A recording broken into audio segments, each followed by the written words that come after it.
Welcome to Product Market Fit, a podcast for early stage founders all about startups, technology, and growth. I'm your host, Moshe Poltrak, and my guest today is Yoni Kozminski, co-founder of MultiplyMe, Escala, and Southco. Today's conversation focuses on e-commerce and D2C trends, as well as offshoring and getting the most from your teams. Yoni has a ton of experience in these areas and shares very useful tips on these topics. Be sure to tune in next week with the amazing Laurel Taylor from Candidly. Hey, if you haven't already done so, go ahead and hit that bookmark or subscribe button so you get notified whenever we release new episodes.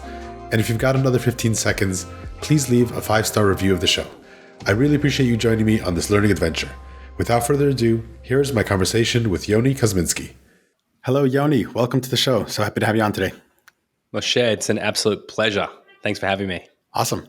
So you've got a lot going on, got several companies, like a mini Elon Musk. Why don't you introduce yourself, tell the audience what you do and how you got to where you're at. Mini Elon Musk might be the biggest exaggeration in history, but I'll take it as probably the biggest compliment at the same time. So while aspirations might be Elon-esque, my humble reality is that I've co-founded and running 3 companies currently. MultiplyMe's a executive search recruitment function into the Philippines. We hire for lots of companies and help them staff high-value, low-cost talent. I've got a process improvement consultancy with about 40 management consultants, also out of the Philippines, where we assess businesses, build process, and help systemize them for scale based on people, process, and technology, and everything from SOPs to training videos, process mapping, and design, org, and accountability charts. And the last is a joint venture with an investment bank and a fintech where we inject capital into businesses, namely e-commerce businesses, and we help grow them to exit over a 2-year horizon. So that is what I'm up to. Super cool. You've the topics of offshoring and process improvement, definitely want to dive into that in a little bit, but I want to start off with a focus on e-commerce. You have a deep experience there in your past life as well as with your current companies. We've seen a real boom and bust cycle as it relates to kind of venture in e-commerce. So to start us off, I guess, do you think that e-com and D2C are venture backable businesses? And if not, why did we see this kind of rush into it and now suddenly collapse? Yeah, great question. So the short answer is yes, I do see it as venture backable. The reason why, to sort of allude to or respond to your boom and bust scenario, and for those of you listening who aren't familiar, about $16 billion of venture capital was injected into the e-commerce space from sort of 2000 to 2020 until about 2023. So it was a 3-year heavy investment, heavy on the debt side, heavy on the venture side. And, a lot of these companies are now failing. I think why they failed was that people were investing in commoditized products, thinking that they saw gaps in the market and ultimately realizing that it's not as easy as they had deemed to run these businesses and aggregate them. That was also compounded by margin compressions with the freight and logistics problems that we saw through COVID. Not to mention, a lot of them were focused on the Amazon ecosystem, and we also saw compression on everything from media to just general fees. Amazon takes far more today. It's a lot more competitive, and there's a lot more Chinese players coming into the market, and it is very hard to compete. So the short of it, or the long of it rather, here is that it's definitely venture backable, but you can't be investing in commoditized products that anyone else can just pop up and compete with. You really have to invest in building brand. You really have to understand who your target or ideal client profile is when it comes to actually selling the brand. Just to give you some examples, if you are with intent and you're in the food category and you know that you can sell to Kind bars, for example, or that, whatever you're building towards, understand that who your target is and start with the end in mind. And I would say that definitely venture backable, but you're not backing these $1, $2, $3 million revenue businesses, trying to grow them to 5, 6, 7 million in revenue and then selling them. I think those days are gone. Yeah, I think they are. I saw an article from Crunchbase last month that venture funding into D2C and e-commerce is down 97% from its peak in 2021. So definitely a different landscape. What are the alternative funding sources? There's a lot of different options, and something that we've talked about multiple times on the show, that venture funding is very good for specific circumstances and for specific types of businesses.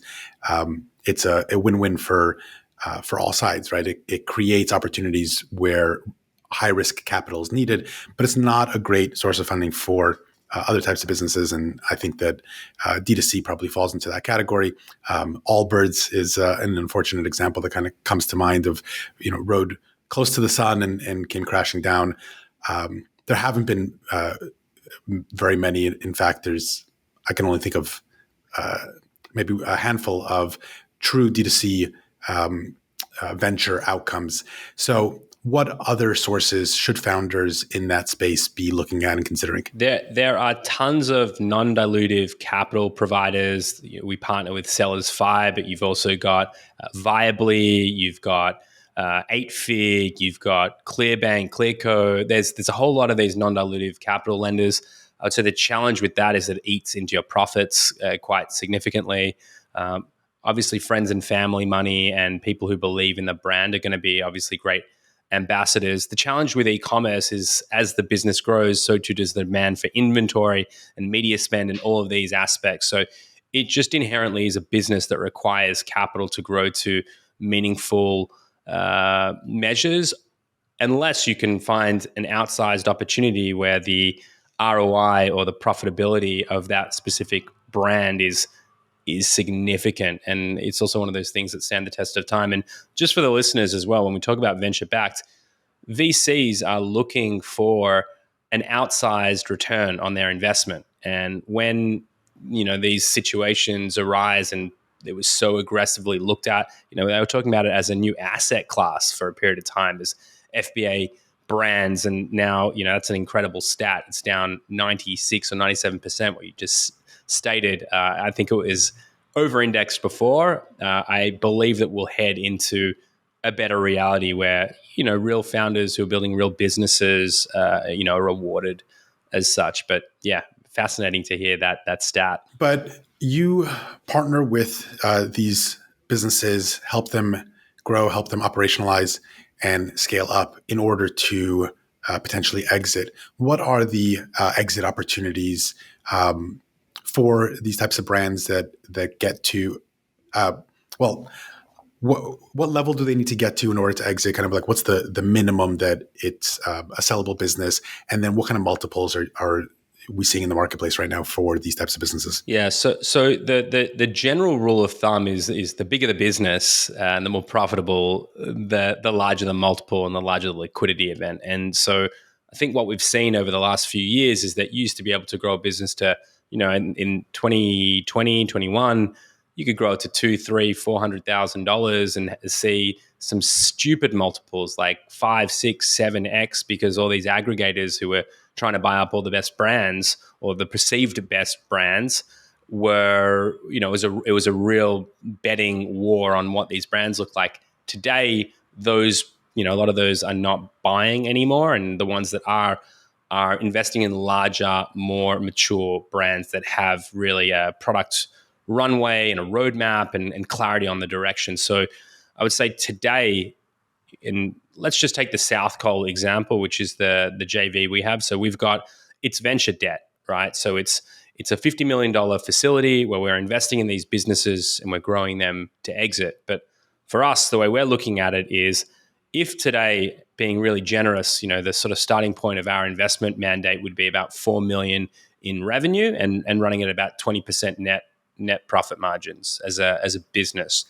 Today, you might be lucky and attract a 2.5x on that business at $4 million. And I think that would still be relatively generous right now. What we would look to do is actually grow it over a 2-year horizon and see that hit from 4 to somewhere between 10 and 15, and look to hit multiples of 5 to 6. And so as you start to hit, I'd say the magic number used to be 5 million in revenue a couple of years ago, where you'd start to see some really significant multiples. Now that number is looking more like 10 million. And again, the larger you get, the larger the multiple can be, because, just sort of really breaking it down for the listeners, you got sort of venture debt at the bottom, then venture capital, then you go to private equity and strategics. And when private equity and strategics look at it as you get larger, then they have a lot more money to play with. Typically, it's not about this short term, pump and dump and create an outsized win. It's let's play the long game here. So if they have a portfolio of brands and the brand that they look to acquire actually is complicit to how they can cross sell and upsell and build more enterprise value into their business, then all of a sudden it's a different game. So in order to actually attract those big multiples and to be interesting for these PEs and strategics, you have to get it to a meaningful number. And so I think the big learning or the interesting thing in the landscape today is that, it would be ridiculous for me to say it's easy to get to $5 million in revenue. That's not the case, but it's a very different type of individual or team to take it from 0 to 5 than it is from 5 to 10 and then 10 to 25. And so I think that's really where we sit today, is that you really have to be intentional about the partners and the vision and the direction and the capital and the product roadmap and the brand building perspective. And I would even say, in the irony, we had a chat last week where I was saying I had come from digital marketing and pure e-commerce, stumbled upon Amazon, saw the returns on Amazon businesses and said, forget about D2C, Amazon's where it's at. And now we're shifting back, I believe, to where you really have to move back to having omnichannel presence. You have to really build a relationship with customers and look at that long-term value proposition and invest to get the return as the brand expands and you have more products to cross-sell. Very interesting. And just for clarity's sake, the multiples that you were referencing, those are revenue multiples or EBITDA multiples? EBITDA multiples. You mentioned roll-ups. I'm curious your perspective on that business. Open Store from Keith Raboy comes to mind. Funny story, back in 2022, there was a company or a group that was doing these, and they approached me offering a Tesla for every company I sent their way that would be a good fit for their portfolio. So there definitely was a heyday where money was being thrown at these FBA businesses and D2C brands. Obviously, it's not like that anymore, but there are a few big players that still exist. Where do you see their future going? Yeah, it's funny that you pull up that example. They got into trouble for doing that at the Prosper show because they weren't actually paying for a booth. I can't remember if it was actually Heyday or Boosted, or I can't remember which aggregator it was that was doing it. The funniest part about that is that I don't know, $30,000, $40,000, $50,000 car is far less than what they would actually pay you in a referral fee. So it was a really smart marketing play on their part. That was on top of the referral fee. That was an added bonus. Right. Okay. I didn't realize that was the case. Okay, still great marketing. Really, it was. It stood out. Everyone was talking about it. So I think what is happening, or what will continue to happen, was always going to happen. You weren't going to have 100% of these aggregators succeed. You're always going to see, the top 10 to 20% rise to the top and outperform the rest. And so you're already seeing tremendous amount of consolidation. A couple of really big name brands merged just recently. You had Elevate Brands and CellerX out of Germany come together, and they had relatively large portfolios, and combining them now, they become one of the biggest players all of a sudden.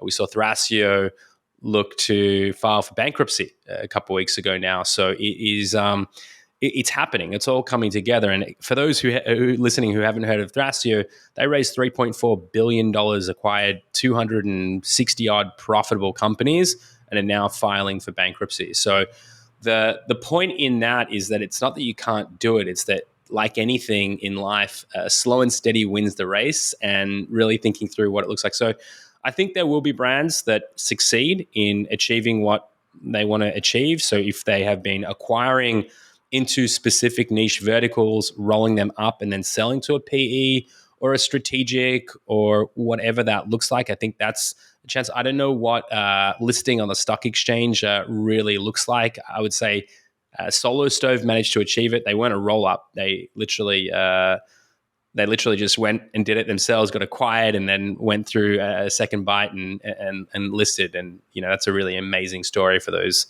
listening in to take note of. But I think it'll continue to play out. I mean, from the lens that I sit in, there are still aggregators buying. It is far fewer than what it was historically. I would say it's probably down 90 to 95% on the acquisition side from the aggregators. You just don't really hear it that much. And what's more is you don't see a whole lot of them even sponsoring events anymore. So it's sort of a very good indicator of what it looks like. But there will be some that succeed, I believe. Let's kind of zoom in a little bit. From the 30,000 foot view down to the ground level of e-com strategies and digital marketing landscape today, something you're very familiar with. What trends are you seeing? How has AI affected everything? 2023 was the year of AI. So many great new tools and products and opportunities out there for marketers and brands. What are you seeing today in terms of how it affects digital marketing strategies, and what are your predictions going into 2024? Yeah, some great questions in there. So I'm going to try and break them down here. So firstly, when it comes to what do I see in terms of trends right now or the things that are happening, it's becoming more and more challenging to succeed on Amazon, particularly in the US. And from that specific ecosystem, I'm seeing a trend to diversification. So people are exploring other channels, other platforms, TikTok Shop, things like that. I'm seeing a lot more chatter around those particular opportunities, a lot around influencer marketing and how to actually generate a great yield and return on brands, and finding other ways outside of traditional media buying to actually drive that traffic and make it profitable. I would say at a sort of slightly zoomed out level beyond that, when it comes to AI, I think that it's really going to change the landscape from a content perspective. So being able to do a lot more with less. So from an SEO perspective, I think it's going to have tremendous implications. I mean, I can share from my personal lens, we're now able to produce a piece of content every single day now. 30, that's 365 pieces of content a year, as opposed to historically it would have been, a handful a month. So that's going to have implications when it comes to SEO value, but that also transitions to cutting video content and finding ways in which you can really start to explore. I'd say one of the converse or rather interesting implications as well is that what I would say used to be one of the biggest gaps from the seller in China, who didn't have control of the English language, didn't have the ability to really market products, they're now able to, float it in Mandarin, translate to English, throw it into ChatGPT, and then have these much more eloquent and ways to market. So I think it's also going to make it more challenging in ways as well, and we'll continue to push up. So I think that the whole China versus the rest of the world it's just going to be a really interesting thing, because the reality is no one outside of China can produce at the cost of China, even from a freight, supply chain, logistics perspective. They just have their own ways of doing things, and they can just do things far cheaper. So coming back to it, the way we win in terms of the West and in the US is going to have to be on building brand and really understanding the ICP of the buyer and getting to know them better than people that are less attuned to the specific brand. But I'm kind of saying all of this to say that they created TikTok, and it's taken over the entire US population. So I think that it's a very interesting world that we step into in 2024. I have mixed feelings about TikTok and what it's doing here in the US and what it's doing to the population. But let's not go there. Let's talk about you mentioned TikTok Shop and Instagram Shop. That's something that Meta's tried multiple times to crack that, right? On platform shopping in Facebook. They weren't able to succeed at multiple attempts. It seems to now be taking off a little bit. Is that a trend that you're seeing? Why do you think that now is the time that these kind of native shopping experiences in social media apps is taking off? So my personal belief is that it's just becoming so challenging to build a profitable business on the channels that were, I would say, more accessible or easier to manage, and those are the marketplaces that exist. So for everything from eBay to Amazon to Etsy to you name it, these marketplaces build an infrastructure that enable people who aren't good at a lot of these factors to sort of gamify or create a shortcut. And so this is just the next iteration. And, like any new platform or something that is trying to overtake an existing platform, media is going to be cheaper, visibility is going to be higher. It's the launch of any new thing. It's always the case. It's how do you drive adoption? And if you can say, I'm selling more, it's more profitable, this is my now focal point, then I believe that's why we're seeing that right now. It'll be interesting to see as time goes on, what does that lead to? Amazon for the longest time did nothing with their ad units, and now I think it is maybe their number one or number two profitable revenue stream in their business. So, it's only a matter of time until these things sort of shift toward it. I would say that's probably what the rise is. And coming back to it, if you're playing in the D2C space and you have a Shopify or other platform store, you have to be more of a real marketer to for lack of a better term. You have to really understand all the tools that exist in your arsenal, and you have to have a much more comprehensive strategy, everything that relates to not just the media buying component, but the SEO component, the affiliate component, the influencer component. You have to have email marketing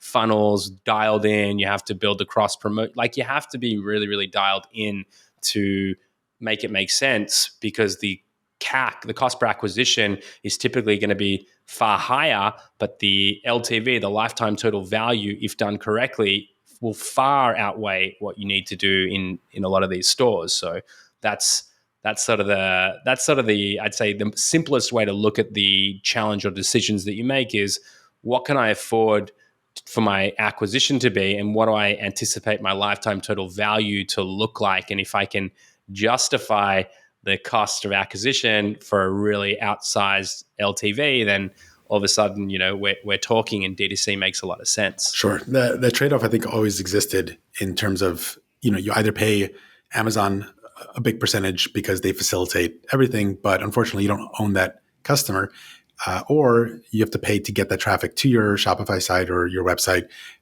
You're paying Google, you're paying Meta. But then you have an opportunity to build a relationship with that customer and increase your lifetime value. So there is a trade-off there. I think you touched on earlier the omnichannel approach, and I just saw yesterday the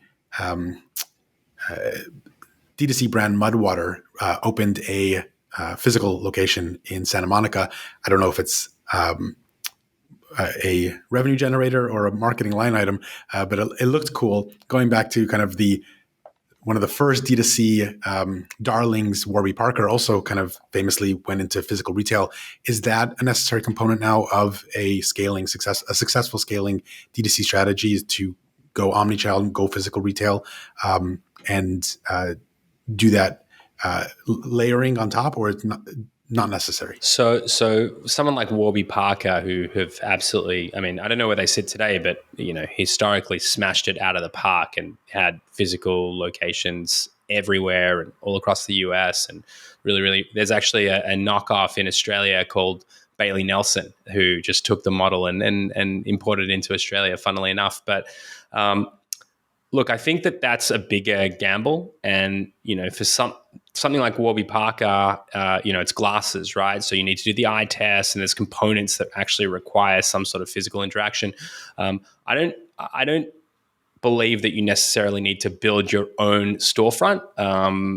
There could definitely be the arguments for it, but to your point, it could be a marketing line item and something that's really, really intelligent for you, depending on your product and how you fit and where you sit in the value chain. And are you a high end product? Are you, where does that look like? But also just getting into the Costco's and Walmart's and Targets of the world, if your brand fits that, that has a flow-on effect too, and something that can be really, really valuable. Again, it's a different strategy and it's a totally different reality in the relationship. It's a very old world how that works, and it's about who and the purchasing manager and building the relationships and and there's a lot of different ways to approach it. But I would say if you want to build enterprise value, if you are looking to really secure some capital, having a channel and a relationship like that and having a history like that is going to add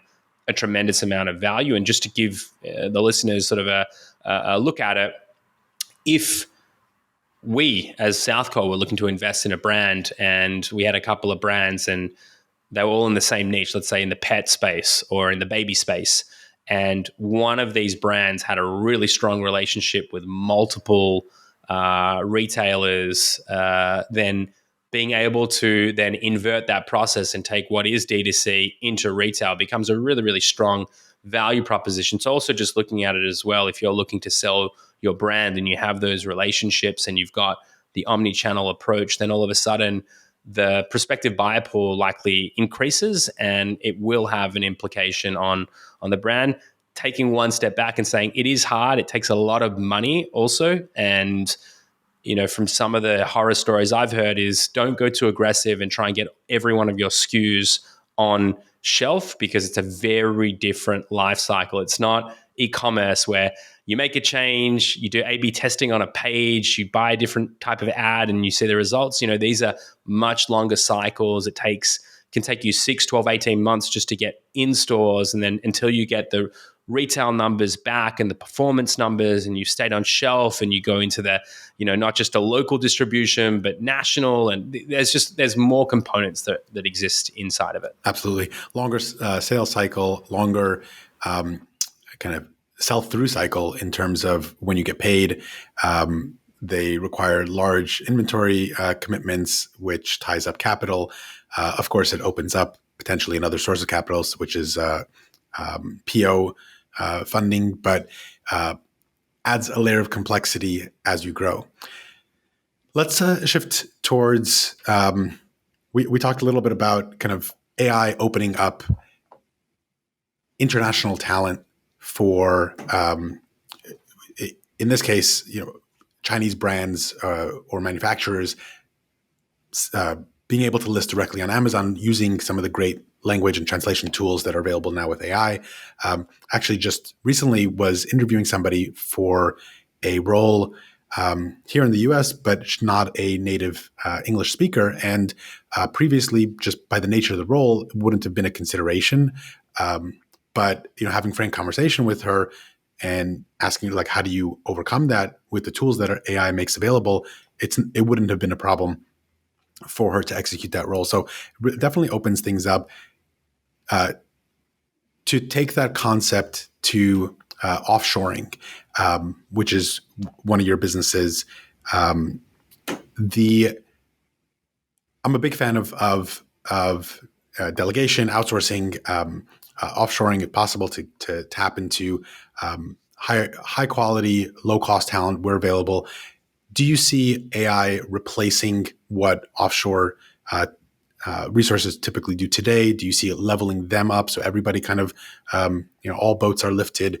How do you see that affecting the offshore and nearshore model? Yeah, great question. And something that actually came up recently. I had a conversation probably a couple of weeks ago on this exact topic. And what I believe will be the case is that, we're seeing AI really reduce required outputs and delivery and having a tremendously positive implication on the world in terms of just, value creation and how quickly we can spin things up and produce my personal belief is that in order to truly free yourself, you use the term delegation and handing over accountability. In order to truly free yourself, there are only so many hours in the day. And if you are sat there trying to think through every aspect of the marketing mix, let's talk about that in this context here.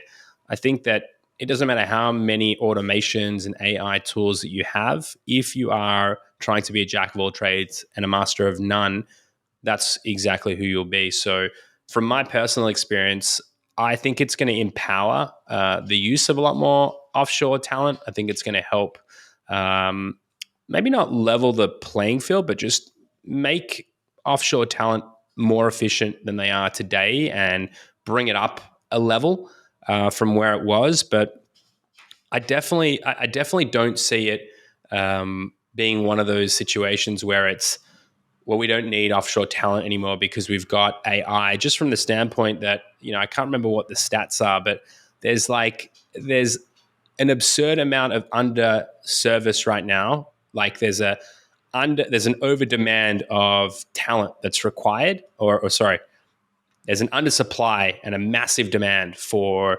talent right now, and that number continues to grow year on year for what's happening. So I think it's going to really help bridge that gap. And you might have a reality where you see what was and using the SEO example that I gave earlier. I've got 3 content writers that are working across multiple planes here, from our website to blog content to a whole lot of other things that we're working on. But it's made them wildly more efficient because they can build the framework of, let's take the blog post, for example. They do the keyword research, they produce the blog post, they'll wrap AI into it, and then they'll run it through and actually review and make human changes to it. So it doesn't actually say they no longer need to be involved. And we all know Google and every other platform will punish you if it's just nonsense content that people are trying to spin out. So I think it's going to make people a lot more efficient. The same would go for video editors and being able to splice more content together, but they still need to give the creative direction. They still need to work through those aspects. So that would be my personal belief. But I think we're just at the start of this whole AI explosion. So I got to say, I definitely am eating a bit of humble pie. One of the things that I said to myself is being in the creative space, they're never going to be able to figure out how to do design and it's holy shit. If you have a play around with Mid-Journey and things like that, you're like, okay, maybe it's going to be taken a lot further than, at least I would have ever imagined. Yeah, the predictions 10 years ago was that the truck drivers would be out of work, but the first to go were the writers, the designers, even analysts. And I think probably a plumber is the safest job right now. Your experience maps closely, I think, or what you're describing maps closely to my experience in terms of AI today is pretty much at the level of what a virtual assistant would have been in terms of basic tasks around scheduling and things like that. Obviously, you have to get pretty creative when it comes to creating user agents, but from a intelligence perspective or logic perspective, it's there. But now all of the offshore people that I work with are significantly leveled up because they have access to all these tools, and I encourage use of these tools so that they can do a lot more. You gave the example of long form content. Previously, I would pay, let's say $300 to $400 for a decently researched 1,500 word article. Let's say not super technical, but high quality, not just garbage being churned out. Now, my process, I have an SEO expert or do a detailed content brief, run it through AI. We get pretty good output, and then I have an editor go through that, fact check it, clean it up, make it really nice, and that costs less than $100, right? That whole process. So I'm not spitting out AI just in mass and just garbage content that's going to get penalized, but I did cut my cost by 75%. So there's a lot of opportunities there to level everybody up. What tips do you have for founders or leaders that want to get better at delegating to distributed teams, building distributed teams, whether it's offshore or any type of remote team setup? How do you increase team cohesion and increase output? Yeah, great question. I would say though, you more eloquently put the example around how, for SEO for you as well, it's totally shifted. You can just produce high quality at far less of a cost, and therefore it's going to have just a tremendous value add to you and your business and whoever you're supporting. So yeah, very cool to see that, I didn't assume that I was the only one that was figuring this out, but it's cool to see that other people are also, getting their hooks in and finding ways to really have an impact. And that's just one example. I mean, you've got a podcast as well, and there's so many tools out there for podcasters to, create show notes or create clips, and they're not perfect yet. I still need somebody to review them, but it's taking a task that previously was 10 hours down to 1 hour. It's unlocking a lot of value.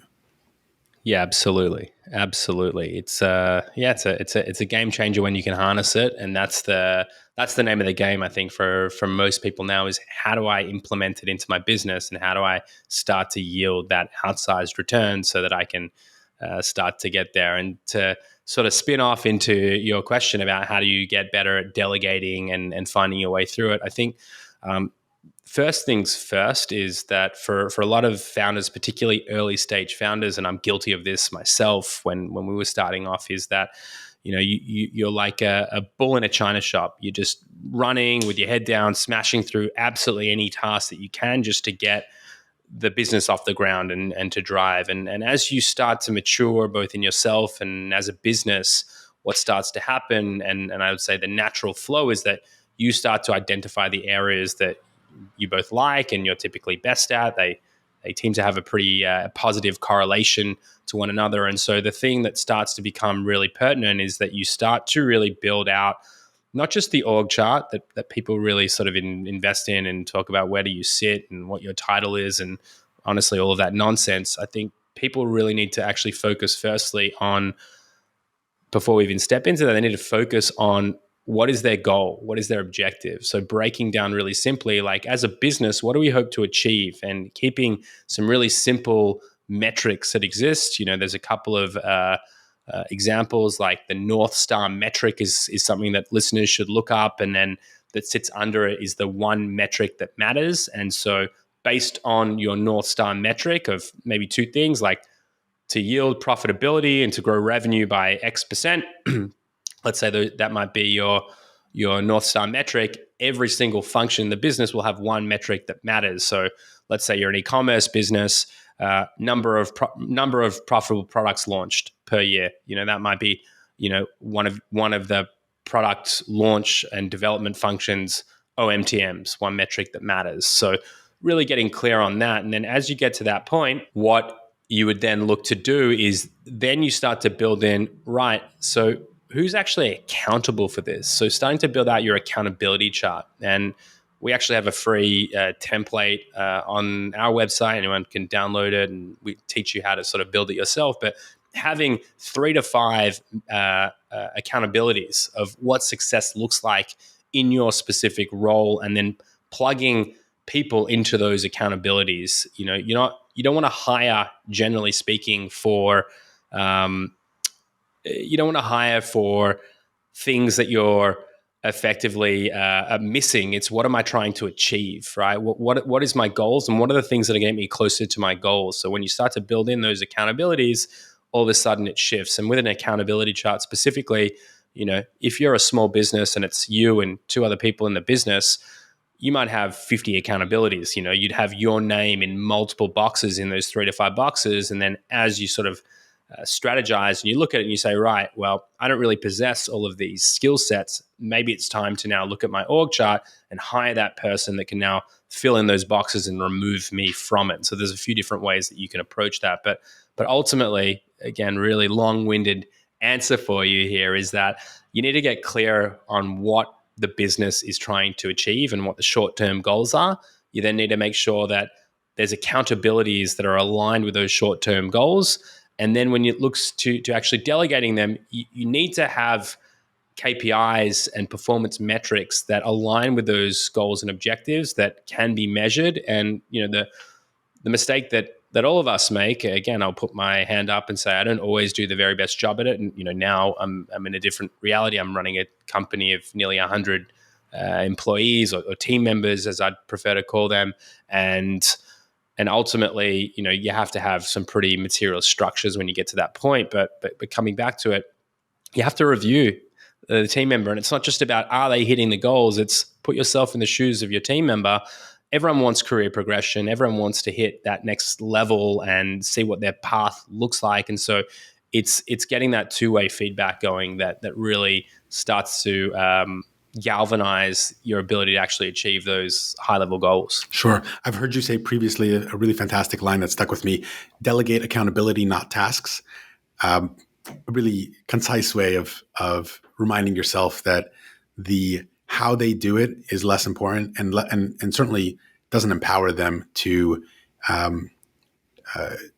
get creative and grow and stretch themselves. Give them the goal and let them figure out how to do it. And obviously, you want to check along the way. And oftentimes there's that. What is it? First, I'll do it, you watch. Second time, we'll do it together. And third time, you do it, I'll watch. And then kind of you're on your own. So there's a lot of ways to get people up to speed. But having clear accountability with metrics that aren't murky, that aren't subjective, helps a lot. You're based in Israel. A lot of your team is in the Philippines. Do you have team members in other countries as well, I'm assuming? Yeah. I just want to go back to that point because it is a really good point. And for founders who, I think it's a really natural progression that you delegate tasks to a VA, and that's sort of the starting point. But you'll always be the person who is effectively the owner of that task list. And if you're not delegating that accountability, then the eye is always going to fall back on you to say, yes, boss, what do I do? Whereas to your point, if you really want to empower someone, you say, this is the objective that we need to create, and this is what you are accountable for in achieving that objective. And, I think building SOPs and giving clear guidance and all those things are really, really critical in doing it. But you do need to give them that empowerment and that freedom to achieve. To answer your question now, I am in Israel. We have a small footprint here. We have mostly team members in the Philippines, and we also have in Australia as well. Got it. And that's where you're originally from, right? Correct. Very cool. So any tips for managing a global team, whether it relates to just kind of practical culture? Do you do events where everybody gets together, communication, time zones? Any tips for founders that are going through similar? So I would say it breaks into a few different components. One, so you've got sort of the company culture and who are you as a company and how are you trying to exist? And then you've got sort of the goals and objectives and how do you drive toward them? And so, I'll give you a really tangible example of the latter right now. I am living in Israel. And when, the atrocities that happened on October 7 happened, I stepped away from the business for close to about a month and a half. My focus was just on my existence here and supporting, the survivors, supporting the military, supporting in any way that we can, and obviously dealing with those challenges. But fortunately for me, from a business perspective, we'd built our Q4 goals and objectives, and everyone had. We run on a methodology called EOS, the entrepreneurial operating system, and so it didn't really everyone knew what they had to do for the next 3 months, and whether I was there or I wasn't, the business actually grew in that time, which was pretty. It was a pretty amazing reflection that you always think I have to be there to be pushing and driving, and you got a super capable team that really in that event really stepped up. So I would say setting those goals, setting those objectives, having we go through it and we see if we're on track or off track every single week in our leadership meeting with our senior leadership, and so that's the winning structure, is to look at the big objective, break it down into bite-size chunks, and then 3 months, 90 days is a pretty healthy amount of time to achieve some big moving initiatives. And so I would say that's the one component. I'll stop there. I don't know if you have any. No, that feeling must have been first humbling and then empowering when you realize that, hey, I'm not needed, but maybe that's a good thing. Maybe I can now kind of work on the business instead of in the business. Yeah. It was definitely very gratifying for sure, and it was incredible. But like I'm like any other founder at the end of the day, right? And it's like I can be doing more. Like I want to achieve. You're so motivated to succeed because there isn't a safety net at the back of all of this. So. Yeah, I mean, I definitely had that moment of, wow, that was amazing. And then quickly I'm like, okay, like I've lost a month and a half now of like actual strategic objectives and initiatives and like, continuing to really drive the machine forward. But for sure, I would say from my business life cycle, we started Multiply Me, the embryonic idea of it started in September of 2019, and we launched in sort of January, February of 2020. So I'm sort of 4 years into this journey here, and we're now going into like the first proper meaningful strategy planning in January with my two business partners in Southeast Asia. We're going to go see the team in the Philippines, and then we're going to spend some time sitting together and really working through it. But we can start to project out more than the next 12 to 18 months now for the first time, really. And, I think that it's great to have the 5-year and 10-year vision and objectives and all of that. But when you're at these early stages,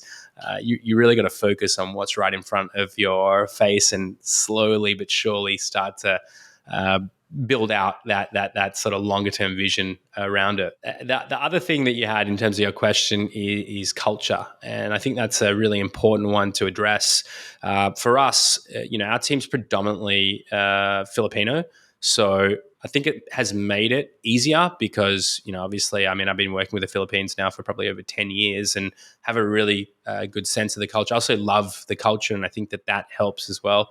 I sit here in Israel, and I don't know how conducive the Filipino and Israeli culture is in terms of just the cultural differences in working in a remote set environment. One is very blunt and direct and let's get it done here in Israel, and Filipinos are a lot more soft-spoken, need a little bit of nurturing, and I would say are much more adept to an Australian culture that's really willing to sort of invest and go through it. So I think that's helped us, but I don't see it as something that is prohibitive. One of the things that we do is that we have, for example, get-togethers in person for our team. So we did a massive Christmas party where we had all of our team members join in 3 different satellite locations of where our biggest hubs are. We have monthly cultural events. We have a culture club that really facilitates a lot of it through our people and culture function. And, we operate just like any, in-person entity would, where there's all of these events going on year round. There's ways in which we interact and get to meet other people inside of the business. And I think it's really, really important that you sort of set that out. And now that we're getting into a sort of a better stage in our business's history, the goal is to go there a couple times a year, fly the entire team into a location, throw, a bit of a party, a bit of a get together. And that's finally coming to a point where we can do that, which is very exciting. Fantastic advice. Would love to keep drilling there, but we'll have to get you back for more questions because we're running out of time here. So let me just close out with a quick lightning round as we do. I'll ask you a couple questions. Tell me the first thing comes to mind. What's a book, newsletter, and/or podcast that you find yourself recommending most often? The 7 Habits of Highly Effective People. Great book. Awesome. What SaaS tool do you love or did you recently discover that blew you away? Recently, I would say there's just so many good tools. All these note-taker apps I'm finding quite useful, honestly. I'm currently using fireflies.ai, but TimeOS, which is an Israeli company, I just saw the output of a meeting that I was on with someone else, and it was unbelievable in terms of like all the conversation notes and the action items. Like it was very succinct. So I would say that's been pretty meaningful for me. Also, just from working with my team, and when we put together a proposal, or I get on a call, and on the back of a consulting discovery call, they can just run with it. So yeah, that's been helpful. Yeah, a big fan of those. We've had two actually on this podcast, TLDV and Assembly, both excellent tools. What's a core value or principle that you live by or try to live by? From a business perspective, I think probably the words that come out of my mouth more often than any, and really subconsciously, it's value creation. So I think for anyone building a business, and I think just generally in life, if your focus is to create value and to, leave people better off than when they first started working with you or meeting you, I think that it's a paradigm shift in what the upside opportunity is. I think both from you as a individual and for me, it's all about the gift of giving without the expectation of reciprocation. And if you can sort of embody that mantra, I think a lot of things shift for you. So that would be a personal core value of mine. Absolutely. You've created a lot of value for me today, and I'm sure for our audience as well. So thank you for that. To close us out, how can people reach you if they want to work with you, if they want to continue the conversation, and any final words that you want to share with the audience? I'm relatively active on LinkedIn. So Yoni Kozminski, you can find me, or Yoni, Yoni, at any one of my companies, Multiply Me, We Are a Scala, southcole.co, any one of those three. So you'll get me. Any final words? Look, I would say, obviously, everyone who's listening in here is trying to find their product market fit. And a really impressive founder gave me some really good advice, probably somewhere between 12 and 18 months into my journey. He's had some really successful tech ventures. And when I came to him, we built Multiply Me. It was a 1.5 years old. Escala was 6 months old, our consulting process. And I said to him, look, we can understand and fix and build any business with our consulting practice, but then we could staff it with high value, low cost talent. I can do anything for everyone. And he said to me, look, get to $5 million in revenue, focus on a specific niche, and then come back to me and then let's talk. And I think for anyone who's trying to find their product market fit and really trying to drive towards somewhere, you're never going to be everything to everyone. So be very intentional about the space that you know, and you can always expand and you can always hit other verticals thereafter, but get those early wins on the board. And then, once you have cash, it's a very different reality. And that's now where I'm sitting, is that we're hopefully finally getting to a point where we have some cash, and now we can start to take bigger gambles on new verticals. And so I think it's really good advice and something that sticks with me. And I hope that anyone listening takes that advice, and I get a call in a few years saying, hey, that was very helpful. Yeah, very valuable advice. Totally agree there. Thank you again, Yoni, and wishing you tons of success. We'll stay in touch. To you too, mate. Thank you. That's a wrap. Let me know your feedback with a quick email to hello@pmfpod.com or DM me on LinkedIn or X. I always love to hear from you. Make sure to tune in next week when Laurel Taylor, founder and CEO of Candidly, discusses her company's growth journey and how they provided $1.2 billion in student loan savings last year. That's billion with a B.